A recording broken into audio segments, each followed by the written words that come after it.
안녕하세요. 만나서 반갑습니다. 역사가 김영준입니다.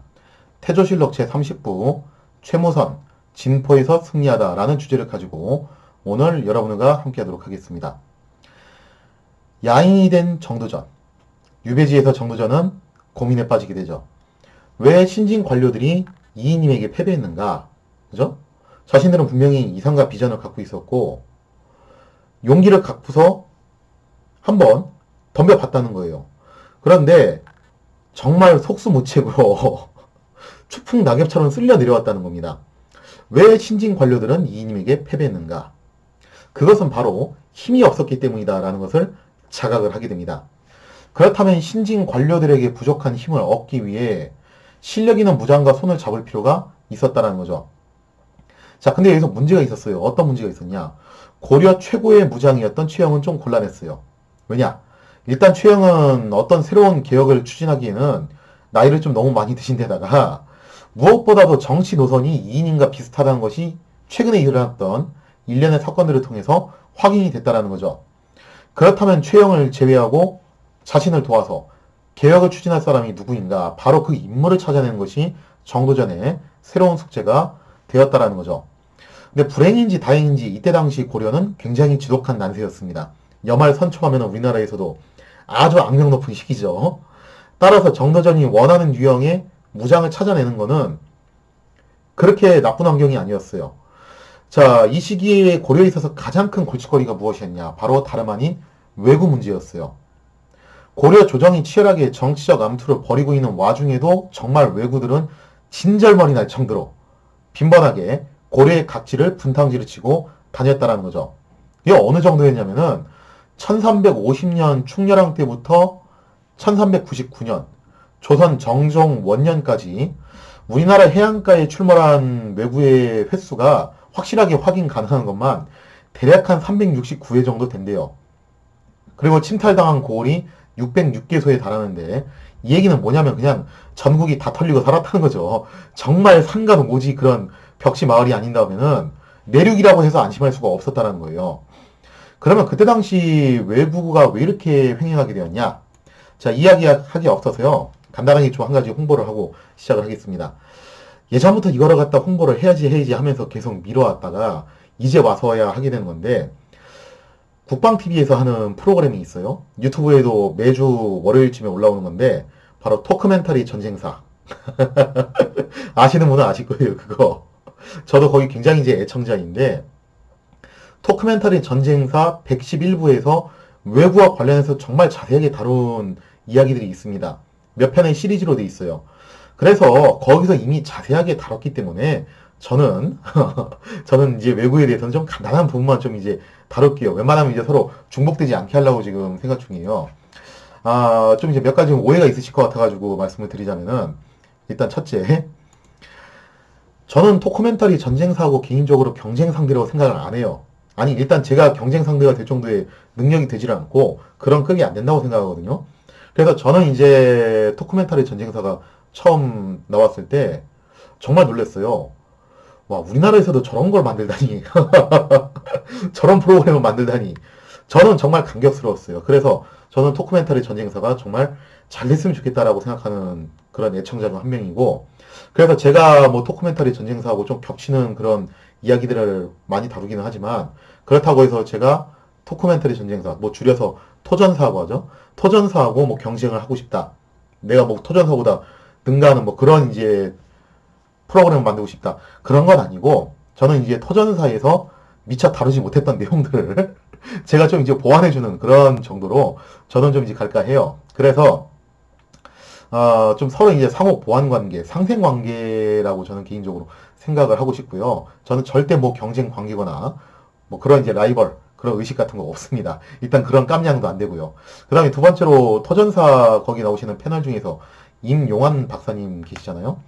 개인적으로 임 박사님하고 아는 사이는 아니에요, 저는. 아는 사이는 아닌데, 임 박사님이 아무래도 조선시대 쪽 전공하신 분이다 보니까, 또 저도 이제 논문을 그쪽으로 썼고, 그래서 조남을 알게는 됐어요. 그래서 제가 학부 시절에 논문을 썼을 때, 임 박사님 논문을 봤어요, 그때 당시에. 보고서 참고 자료로 인용을 해서 주석으로 써놓기까지 했어요. 그래서 그때 이제 임 박사님 존재를 처음 알았죠, 저는. 물론 임 박사님은 저를 모를 거예요. 뭐 저 같은 사람이 있는지 아마 모르실 텐데 급이 그만큼 차이가 많이 납니다, 이게 서로.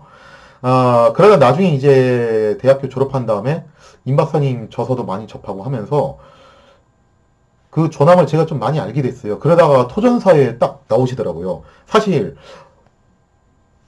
얼굴은, 그러니까 용화는 제가 그때 처음 본 거거든요, 거기서. 토전사에서. 그래서 저렇게 생기신 분이셨구나 하는데, 정말 대단한 고수십니다. 사실 이분은 진짜 정통 박사시고, 저는 정통 박사가 아니에요. 그렇기 때문에 진짜 프로페셔널 전문가는 임 박사님이고, 저는 엄밀히 말씀드리면 아마추어입니다. 그래서 혹시라도 제가 말하는 거하고 임 박사님이 말씀하시는 거하고 좀 서로 상충되는 부분이 있다.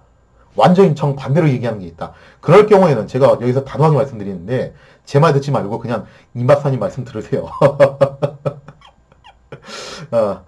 그 정도로 서로 이제 급의 차이가 많이 나니까요.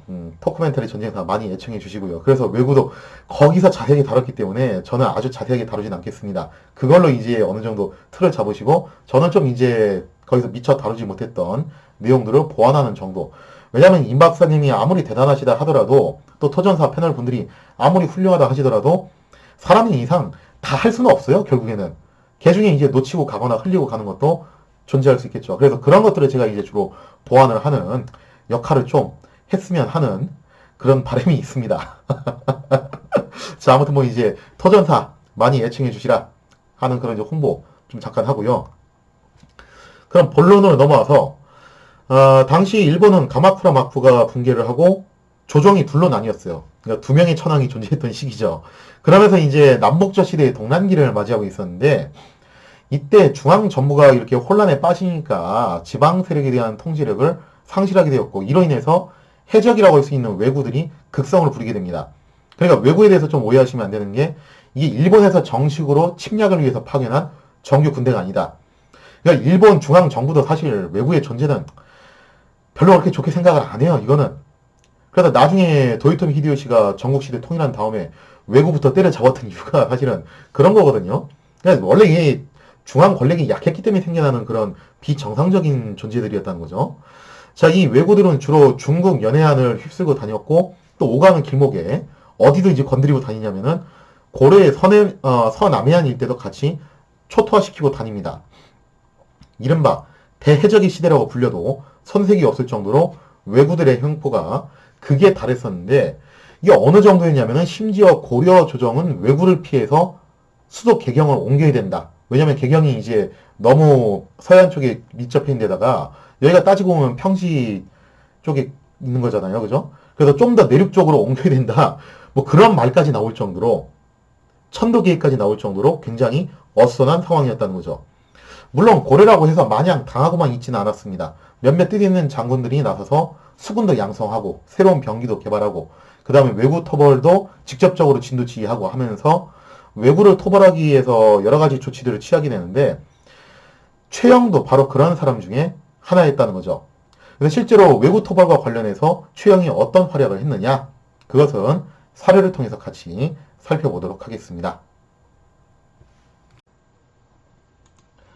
왜구의 침탈이 어느 정도로 극성스러웠냐? 왜구 하면은 해적이니까 얘들이 무슨 뭐 바닷가에서만 깔짝거리고 갔을 것 같죠? 진짜 그게 아니고 얘들이 내륙까지 치고 들어와요. 어디까지 왔냐면은 1376년입니다. 때는. 그러니까 이제 공민왕이 세상을 떠나고 우왕이 즉위한 지 얼마 안 된 시점이죠. 이때 왜구가 정말 대담무쌍하게도 내륙 지역이었던 연산현, 여기가 어디냐면 오늘날의 논산이에요. 그러니까 무려 논산까지 밀고 들어와요. 그러니까 내륙에 살고 있다고 해서 안심할 수가 없는 상황이라는 거죠. 바다는 평생 본 적도 없는 사람들이 해적한테 공격을 당하는 그런 상황까지 오게 됐던 겁니다. 그리고 여기를 수비를 하던 고려군을 격파를 하면서 왜구가 내륙을 횡행하고 다니는 그런 참사가 발생하게 됩니다. 자, 이에 집정 대신 중 하나였던 최영이 60이 다 된 노구에도 불구하고 스스로 왜구 토벌을 자원을 하게 돼요. 그러니까 이런 점에서 보면은 최영이 참 진짜 대단한 장수라는 게 느껴지는데 제가 이제 지난 시간에 걸쳐서 최영이 계속 답답했던 그런 정치적 행보들을 보여드려가지고 뭐 이제 어떤 분은 그런 말씀도 하시더라고요. 정말 고구마 100개는 먹은 것 같다. 최영정이 저렇게 답답한 사람인지 난 잘 몰랐다. 그런 분도 계시는데 근데 오해는 하지 마세요. 최영이 정치판에서는 좀 갑갑한 행동을 보여준 건 맞아요. 근데 전쟁터에서 있어서만큼은 정말 프로페셔널 중에 프로페셔널이었습니다. 이 사람은 진퉁 중에 진퉁이었어요. 정말 참 군인이었다는 거죠. 60이 다 된 노구에도 불구하고 최영은 스스로 외구 토벌을 자원을 해요. 물론 이제 우왕이 최영이 고령임을 들어서 만류를 했죠. 그러나 최영이 자신이 직접 하겠다고 이게 그냥 한 소리가 아닌 게 2번이나 요청을 했다는 거예요. 무려 2번이나 거듭 요청한 끝에 기어코 허락을 받아냅니다. 그리고 최영이 직접 군을 이끌고 홍산, 오늘날 이제 부여군 홍산면 일대입니다.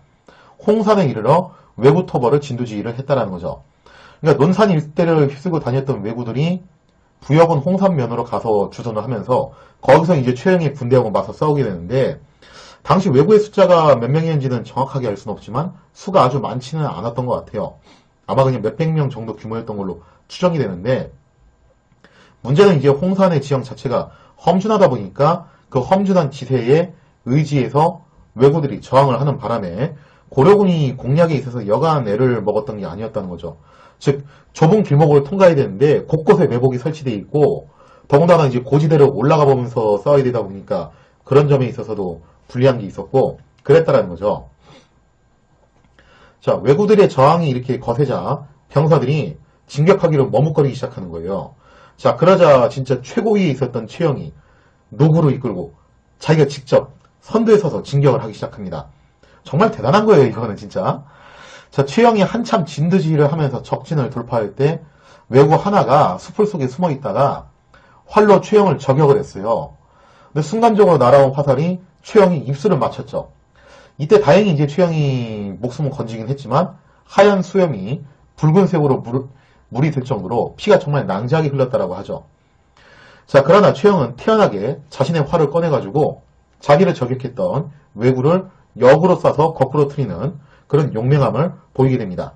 그리고 뭐 하우던도 아니고 그죠? 입술에 박힌 화살을 탁 뽑아내면서 바로 그 자리에서 다시 또 적진을 치고 들어가면서 용전 분투 끝에 고려군이 왜구를 서탕한 데 성공을 하게 됐다는 거죠. 자, 이상 관련된 사료를 한번 같이 살펴볼게요. 최영이 먼저 좁은 험로를 점거했는데 삼면이 모두 절벽이고 통행로는 외길밖에 없으므로, 그러니까 진짜 여기가 천혜의 요새인 거죠. 여기에 왜구들이 들어가서 진을 치고 있는 거예요. 장수들이 겁을 집어먹고 진격하지 않았다. 이에 최영이 자신이 사졸들의 선두에 서서 정예병을 총동원해 진격하니 적들이 바람 앞에 풀같이 쓰러졌다. 정말 대단한 게 이때 최영이 직급도 직급인데다가 나이도 지금 굉장히 많은 상태였다는 거죠. 그런데도 불구하고 앞장서서 그렇게 돌진을 해들어갔다는 겁니다. 적 한 명이 수풀 속에 숨어 있다가 활로 최영의 입술을 쏘아 맞추는 바람에 피가 낭자하게 흘렀으나, 근데 제 생각에는 이게 화살이 직격으로 맞은 것 같지는 않고, 직격으로 맞았으면 아마 죽었을 거예요, 진짜. 입술이 뭐 어떻게 막아내겠어요, 그걸 갖다가. 제 생각에는 이게 아마 투구나 그런데 좀 이제 한번 맞고서 튕겨가지고 입술이 꽂힌 것 같아요. 그리고 이제 잇몸이나 이빨이 실질적으로 막아준 거겠죠. 한번 이제 그 추진력이 약한 화살을. 어쨌거나 지금 현재 최고 지휘관이 얼굴에 화살을 맞은 상황인데, 최영이 어떻게 행동하냐? 태연자약하게 적을 쏘아 거꾸로 트린 다음 입술에 박힌 화살을 빼냈다라는 거죠. 자, 최영이 더욱 역전해 마침내 적들을 대파하니 침입한 적은 거의 죽거나 사로잡혔다라고 되어 있죠. 이게 바로 그 유명한 홍산 대첩입니다. 자, 그 이하 사료를 보면요, 또 이렇게 되어 있어요. 장수들이 불러서 적의 동태를 물었더니 아이는 이렇게 대답했다. 이때 어느 정도로 최영에 대해서 소문이 나 있냐? 왜적들은 늘 두려워할 사람은 오직 머리가 허옇게 센 최만호뿐이다 라고 하며, 홍산 싸움에서 최만호가 오기만 하면 사졸들이 앞다투어 말을 달려 우리를 차고 밟으니 매우 두렵더라고 말하였다. 그래서 이 기록을 통해서 알 수 있다시피 당시 왜구들은 최영에 대한 엄청난 트라우마를 느꼈다라고 하죠. 자, 이렇게 최영은 홍산에서 큰 승리를 거두고 돌아와서 자신의 개선을 축하하는 자리에서도 되게 겸손한 모습을 보여줘요. 이런 거 보면 진짜 대단한 건데, 그때 이제 우왕을 비롯해서 신하들이 여러 차례 물어봐요. 적군의 수가 얼마나 됐냐? 전투가 힘들지는 않았냐? 하면서 물어보니까 최영은 시종일관 뭐라고 얘기하냐면은 적군의 수가 얼마 안 됐기 때문에 내가 이겼던 거지 적군의 수가 많았으면 제가 어떻게 살아 돌아왔겠습니까? 저는 한 게 별로 없습니다. 그저 적의 수가 약했기 때문에 제가 운이 좋아서 이겼을 뿐입니다. 하면서 진짜 시종일관 겸손한 모습을 보여줬다는 거예요. 거기다 더 대단한 게 당시 우왕이 최영에게 시중의 벼슬을 내리려고 했대요. 그랬더니 최영이 이거를 거절을 하면서 뭐라고 얘기하냐. 그렇게 수상의 자리에 올라가게 되면은 자신이 야전에 나가기가 힘들어지니까 외구가 완전히 평정된 후에 받겠다라고 사양을 했다라는 거죠. 무슨 뭐 관우도 아니고 그죠? 이 술잔에 술이 식기 전에 돌아와서 적장의 목을 따고 돌아와서 밥 먹겠습니다. 그러니까 진짜 최영이 이런 점을 보면요. 타고난 군인 중에 군인이고 시대를 대표하는 명장다운 모습을 보여줬다라는 거죠. 그래서 최영에 있어서 참 양면성, 정치판에 있어서 최영은 갑갑한 모습을 참 많이 보여주더라. 그리고 또 하나, 그러나 전쟁터에서의 최영만큼은 정말 뭐라고 부정할 수가 없을 정도로 프로페셔널 중에 프로페셔널이었다라는 것을 우리가 알 수가 있겠죠. 자, 이렇게 최영이 직접 야전에서 뛰면서 왜군으로 서탕하는데 활약을 했다면은 반대로 기술을 개발해서 외구 토벌에 기여한 인물도 있었다라는 거죠. 그 사람이 누구냐? 그거는 다음번 사례를 통해서 같이 살펴보도록 하겠습니다. 최영이 직접 야전에서 뛰면서 왜구들을 소탕하는데 활약을 했다면은 이분은 반대로 기술 개발을 통해서 외구 토벌에 기여를 했죠. 그게 누구였냐? 아주 유명한 인물입니다. 바로 우리나라에서 화포를 개발한 걸로 명성을 떨쳤던 최무선이죠. 태조실록에 따르면은 최무선은 광흥창을 관리하는 관료 집안의 자제로 태어나서 어렸을 때부터 기술에 밝고 병법에 능통했다라고 해요. 그런데 평소부터 국방 문제에 관심이 많았기 때문에 최무선은 왜구들의 침탈을 막기 위해서는 화약을 개발하는 것이 시급한 과제라고 생각을 했다라고 하죠.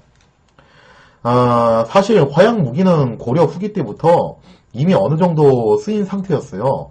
그렇기 때문에 우리가 좀 오해를 하시면 안 되는 게 뭐냐면은 뭐 최무선이 활동했던 시기에 고려가 화약 무기 자체를 갖다가 아예 안 쓰고 있었냐? 그거는 아니었습니다. 이미 원 제국이 중원을 제패하는 과정에서 화약 무기를 받아들였고 또 여몽연합군이 일본 원정을 나갔을 때도 화약 무기가 쓰였어요. 그렇기 때문에 고려군도 이미 후기 때부터 원 제국을 통해서 입수한 소량의 화약 무기를 사용을 하고 있었다는 거죠. 따라서 최무선이 말하는 것은 화약 자체의 그런 개발이라기보다는 개량된 형태로 대량 생산해서 병기화할 수 있는 그런 화포의 개발에 역점을 뒀다라고 보는 것이 조금 더 타당한 것 같아요. 자, 근데 이 화약의 주 재료가 뭐가 들어가냐면요. 화약이라는 것은요. 황, 목탄, 염초인데 황 같은 경우는 자연에서 채굴을 해야 되는 겁니다. 근데 우리나라에서는 유황광산이 발굴이 안 돼가지고 계속 수입해다 썼어요. 그러다가 주로 이거 오키나와에서 많이 수입을 했거든요.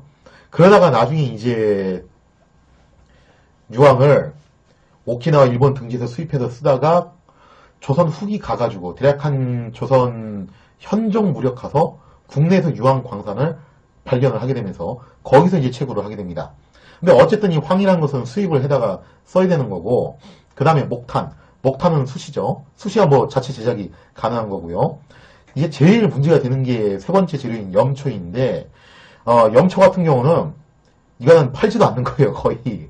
그러니까 황은 어느 정도 이제 수입이 가능한 물건이라면 염초는 수입도 상당히 까다로운 그런 전략 물자였다는 거죠. 또 염초는 제조 기법도 굉장히 까다로웠어요. 그래서 최무선은 이미 오랜 세월 동안에 어떤 걸 연구를 하기 시작하냐면은 바로 이 염초 제작법에 대해서 굉장히 오랫동안 연구를 하게 됩니다. 그래서 독자적인 연구를 거듭하면서 화약 제조 기술에 대해서 아주 모르지는 않았을 것 같아요. 그래서 어느 정도 이제 기초는 알고 있었지만 제일 문제가 되는 건 바로 그거죠. 염초 제조 기술을 확실하게 습득을 해야 되는데 그 중에서 이제 핵심이 되는 몇몇 부분들을 잘 모르는 거예요. 즉 퍼즐의 빈 공간이 있었던 거죠. 그리고 이 퍼즐의 빈 공간을 어떻게 메꿔나갈 것이냐. 그게 이제 핵심 관건이었던 겁니다. 당시 염초 제작 기술은 국가적인 기밀에 해당했기 때문에 원 제국에서도 이 화약의 제조법이 유출되는 것을 극도로 꺼렸어요. 따라서 최무선이 여러 시행착오를 거쳐가면서 화약 제조 기술을 스스로 이제 익혀갈 수밖에 없었다는 거죠. 그러던 가운데 최무선은 우연히 중국 강남에서 오는 상인을 통해서 화약 제조법을 입수하게 됩니다. 자, 여기서 좀 이제 알아두셔야 될 게 뭐냐면은, 일단 최무선의 부친은 광흥창을 관리하는 관료였어요. 그랬던 만큼 최무선의 집안은 나름 상인들과 인맥이 있었던 걸로 추정이 돼요. 왜 그러냐면은 광흥창, 여기가 지금 오늘날 마포에 위치해 있죠. 지금도 광흥창역이라고 있어요. 이게 그때 당시 남방 측에서 오는 물자가 한강을 거슬러 와가지고 마포에 적재를 해요. 그래서 광흥창에 쌓아두는 게 되는 건데, 그래서 마포 광흥창 일대는 굉장히 상업으로 번성할 수밖에 없는 지역이죠. 그래서 여기서 이제 나온 게 뭐냐면은 마포갈비 아시죠, 그죠? 갈비 중에 유명한 갈비 하면 또 마포갈비가 유명하잖아요. 마포갈비가 왜 유명해졌냐면은 여기에 온갖 상인들이 오면서 별의별 물건들 다 갖고 올 거 아니에요, 그죠? 그 중에는 이제 밀수품도 있을 거 아니에요, 그죠? 가지고 오면 안 되는 그런 물건들, 그런 밀수품도 존재를 할 텐데, 이때 상인들이 담당 공무원들한테 뇌물을 주는 거죠. 아이고, 나으리 고생하십니다. 한 번만 눈 감아 주십시오. 그리고 뇌물 중에서 최고의 뇌물이 뭐였냐? 갈비였어요. 그래서 마포갈비가 일종의 뇌물갈비였다는 일설이 있습니다. 자, 아무튼 그 정도로 이제 이 지역이 상업이 번창한 지역이다 보니까, 그러면 광흥창을 관리했던 집안이면은 최무선의 집안도 나름 또 이제 상인들하고 인맥이 있었던 걸로 추정이 돼요. 그래서 이제 그 인맥을 이용해가지고 중국 강남에서 오는 상인, 즉, 옛 남송 지역의 상인이죠. 그 지역의 상인들을 통해서 화약 제조법을 입수를 하게 됩니다. 왜 하필 이 지역 상인들이었냐면은, 당시 원 제국은 몽골인 제일주의 정책을 실시하면서 특히 남송 지역 사람들을 굉장히 많이 탄압을 했잖아요. 그죠? 그렇기 때문에 남송 지역 상인들 입장에서는 까짓거 이런 것 좀 유출하면 어떠냐, 뭐 그런 생각도 없지 않아 있었을 거예요.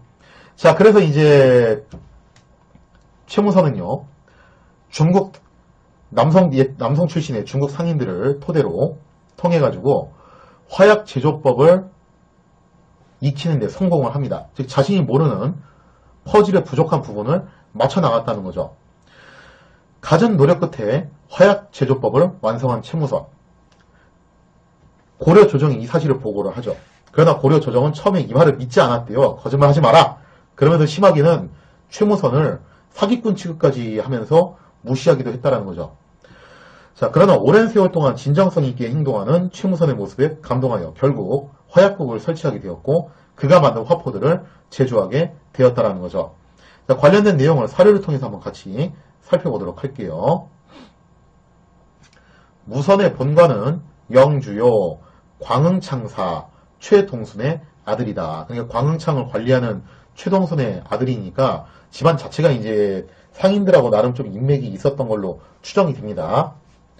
천성이 기수에 밝고 방략이 많으며 병법을 말하기를 좋아하였다. 고려조의 벼슬이 문화부사에 이르렀다.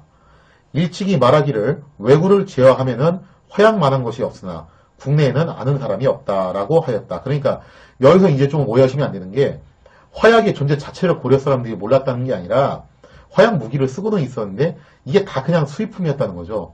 즉 화약을 제조할 수 있는 기술, 그리고 또 요거를 병기화 시켜가지고 대량 생산할 수 있는 그런 기술이 없었다라는 거예요. 그래서 최무선이 이제 그거를 자기가 개발하려고 시도를 했다라는 거죠. 무선은 항상 중국 강남에서 오는 상인이 있으면, 그러니까 옛 남성 지역 상인이죠. 곧 만나보고 화약 만드는 법을 물었다.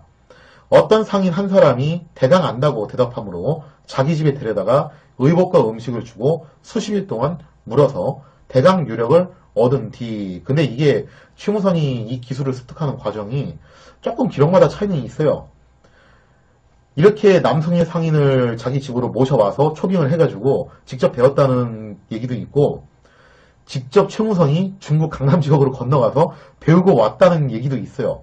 어쩌면 뭐 둘 다 했는지도 모르죠. 하여튼 오랜 세월 동안 그렇게 이제 공을 들여가지고 알아낸 거예요. 그리고 독자적인 연구도 당연히 했겠죠. 그리고 난 다음에 도당에 말하여 시험해보고자 하였으나 모두 믿지 않고 무선을 속이는 자라고 하고 험담까지 하였다. 자, 그래서 이제 당시 고려 조정은 처음에 최무선의 말을 믿지 않았는데 여러 해를 두고서 헌의하여 진정성 있는 모습을 계속 보여준 거죠. 마침내 성의가 감동하여 화약국을 설치하고 무선을 제조로 삼아 마침내 화약을 만들어내게 되었다라고 되어 있죠. 자, 이게 태조실록에 나와 있는데 제가 참 고려사 보면서 두 번 놀란 적이 있어요. 첫 번째 놀랐던 건 뭐냐면은 고려사에 정도전, 조준, 남은 열전이 있더라고요. 왜 놀랐냐면은 전 이렇게 생각했거든요. 아니 이 양반들 다 조선시대 사람들이잖아요. 조선시대 사람들이니까 당연히 실록에만 기록이 있을 것이고 고려사에는 안 들어갔을 거라고 생각했는데 고려사에 있더라고요. 열전이. 깜짝 놀랐어요. 그거 보고서. 거기에 열전이 들어가 있는데 재밌게도 열전이 어디까지만 나와 있냐면은 딱 고려가 망하는 순간까지 정말 참 정확하게 기술을 해줬더라고요. 거기까지만 기록이 나와 있고 맨 말미에 뭐라고 써 있냐면은 이후의 이야기는 실록에 전한다. 그렇게. 하여튼 이런 부분들을 보고서 좀 놀랐고 또 두 번째로 의외로 최무선 열전이 없어요. 최무선하고 같이 진포에서 전투를 했던 나태 같은 경우는 열전이 있는데 최무선은 열전이 없더라고요. 아마 열전을 뽑아낼 정도 분량이 안 나왔나 보지. 근데 태조실록에 오히려 최무선에 대한 이야기가 있고 그 다음에 또 이제 실록 곳곳에 최무선에 대한 이야기가 파편적으로 흩어져 있는데 실록에선 최무선을 상당히 중요한 인물로 다루고 있습니다. 어떻게 보면은 태조 이성계가 대업을 이루는 데 있어서 하나의 계단 역할을 해줬던 인물로 최무선을 뽑고 있다는 거죠. 뭐 그 이야기는 좀 나중에 다시 차차하도록 하고요. 자, 아무튼 이렇게 해서 화포를 개발하는 데 성공을 했던 최무선. 이로써 최무선은 목화씨를 도입했던 문익점과 더불어서 고려의 기술 혁신의 전설적인 인물 투탑으로 자리 잡게 되었다는 거죠. 조선시대도 실제로 그렇게 얘기를 해요. 사람들의 경제적인 부분을 풍요롭게 해줬던 것은 문익점의 그런 활약이 있었고 그 다음에 우리나라 국방에 있어서 한 단계 업그레이드 시켜줬던 것은 최무선의 활약이 기인했다. 이런 평가를 조선시대 사람들도 이야기를 했다라는 거죠. 그래서 고려시대 때의 테크놀로지를 한 단계 더 끌어올렸던 양대산맥, 그것도 이제 남이나라 기술 캐치해가지고 한 거잖아요. 바로 양대산맥으로 문익점과 최무선이 항상 꼽혔다라는 겁니다. 근데 사실 문익점은요, 이게 좀 많이 전설이 돼서 그런 거지, 엄밀히 말하면 목화씨는 그거 반출 금지 품목이 아니었어요. 엄밀하게 말하면은. 그래서 가끔 뭐 문익점을 산업 스파이라고 그렇게 하시는 분들이 계시는데 그 정도까지는 아니었고 가져올 수 있었어요. 근데 그게 우리나라에 적응이 안 됐던 거죠, 목화씨가. 그래서 그거를 적응시키는 연구 개발을 하는 데 있어서 기여를 했던 게 문익점이고 어떻게 보면 진짜 산업 스파이 같은 그런 활약을 보였던 분이 최무선이죠. 원 제국에서 기밀로 취급하는 그런 화약 무기 제조법을 몰래 빼와가지고, 그죠? 정말 공을 많이 들여서 몰래 빼와서 이거를 우리나라에 도입을 했으니 사실 난이도를 치자면 최무선이 훨씬 더 난이도 있는 거였어요. 자, 아무튼 이렇게 해서 최무선이 화포를 제조를 했는데 이 화포가 언제 쓰이게 되냐? 드디어 그 기회가 오게 됩니다. 언제 그 기회가 오게 되냐? 그거는 다음번 사례를 통해서 같이 살펴보도록 하겠습니다. 때는 1380년 천고만신 끝에 최무선이 제조한 화포들이 마침내 그 빛을 발할 때가 오게 됩니다. 그해 8월에 왜구들이 무려 500여 척의 선단을 이끌고 전라도 진포 방면으로 침입을 하게 되었죠. 이게 고려사에서는 500여 척이라고 돼 있고 태조실록에는 300여 척이라고 돼 있는데 하여튼 엄청 많은 숫자예요. 300이 됐든 500이 됐든. 그러니까 까마득하게 몰려가지고 진포 방면으로 들어온 거죠.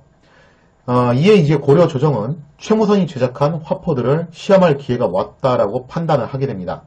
그러면서 이제 고려 조정에서는 어떻게 원정군을 꾸리게 되냐? 당시 이제 원 제국에서 귀화했던 장수였어요. 나세. 이름이 좀 특이하죠, 그죠? 이 사람 이제 고려인이 아니었고 원 제국에서 귀화한 장수였고요. 나세를 상원수로 임명을 하고요. 그 다음에 최무선을 부원수로 임명해서 진포로 출진을 시켰죠.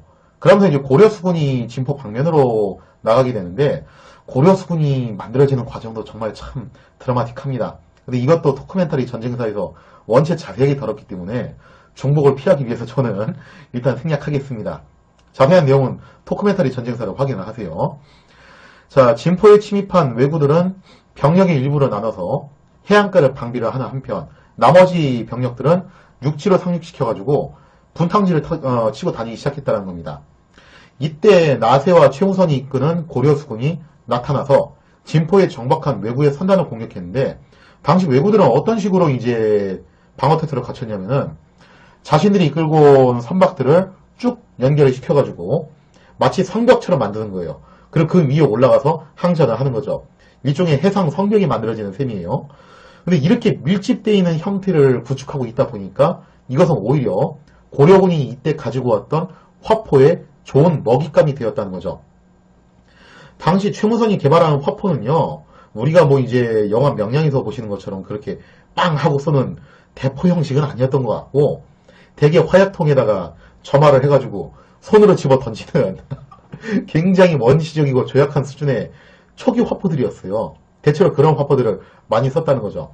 하지만 아무리 초기 화포라고 해도 밀집된 군사들 사이에서 폭발을 하게 되면은 그 위력은 절대 무시를 할 수가 없었다는 거죠. 자, 그래서 왜구들은 자신들의 선박에 불길이 옮겨 붙자 배를 버리고 육지로 도주했으며, 미처 도망치지 못한 자들은 불에 타 죽거나 물에 빠져 죽는 경우가 정말 많았습니다.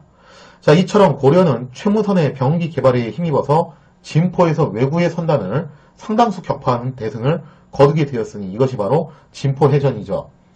이후 왜구들은 고려군의 화포를 두려워해서 함부로 고려의 군함들을 공격하지 못했다라고 하죠.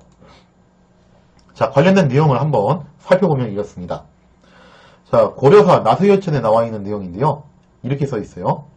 적선 500척이 진포 어구로 들어와 정박하고는 군사를 나누어 일방 수비하는 한편, 그러니까 이제 병력을 나눠서 한쪽은 해안가를 수비를 하고 있고, 나머지 이제 병력은 상륙해 각 고을로 흩어져 들어갔다. 그러면서 이제 한참 분탕질을 치고 다니는 상황이죠.